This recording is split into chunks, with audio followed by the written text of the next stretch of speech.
Assalamualaikum warahmatullahi wabarakatuh. Berjumpa lagi kita dalam channel saya, masih dalam yang sama juga. Masih dalam yang sama, iaitu 20 ada 1 bulan 11 hari bulan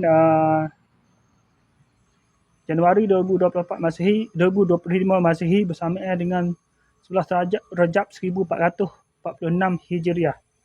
Okey, untuk sesi video petang ni sekarang pukul 6.16 petang, saya nak review hadiah lah untuk sekolah lama saya, sekolah pertama saya lah, pendidikan akademik pertama saya mendapat pendidikan akademik pertama saya, Tadika Kemah Kampung Padan Buah. Ini untuk pelajar-pelajar yang graduasi pada sesi 2024 lah. Dari minggu lepas dia buat tak? Tak silap saya dah ada minggu lepas dia buat. Dah ada minggu lepas. Dah minggu lepas. Minggu lepas tu pada hari ke apa tengok, hari Ahad ke gitu. Oh ni salah satu contoh je lah.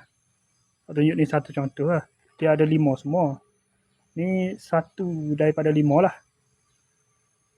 Tak lagi buku saya tak payah review lah secara itulah, secara detailnya. Okey, ni untuk special pula ni. Birthday dia hari ni. Budak tu, pelajar sana juga. Pelajar Kemah tu juga. Ni termasuk Farid ni. Farid apa dah ni graduasi ni termasuklah Farid Ilham. Anak saudara Fikri dan juga ni anak gemulah dan anak gemulah anak arwah Ismail Kadir.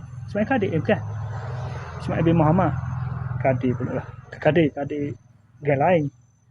Muhammad arwah Ismail Muhammad. Dia dua-dua tu dia graduasi dah lah. Masuk mana tahun 2025 ni 7 tahun dah. Mana tahun ni masuk darjah 1 biasanya pasal akal lah. Okey, ni ulang tahun kelima pula. Happy birthday yang kelima untuk Muhammad Akil. Pelajar sana juga.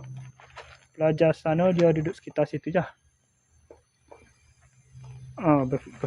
Birthday dia hari ni lah. Sama dengan Irsyad. Karis Irsyad. Karis Irsyad tu saya tak packing lagi hadiah dia tu. Nantilah nak saya akan beli pedai pula lah. Abang dia dapat pedai dah. Belum dia abang dia nama apa? Abang dia nama apa? Karis. Dia Karis. Hari ni tak birthday dia 3 tahun. Yang ketiga tahun. Khalif Irfan. Kayak tu Sanami gitu kan. Pedai, saya bagi pedai dengan baju tu. Okey, sekadar itu saja untuk sesi video buat masa ni. Untuk sesi video ni, petang ni. Ni video lah untuk hari ni. Esok pula kita jumpa dengan esok. Assalamualaikum, jumpa lagi. Bye.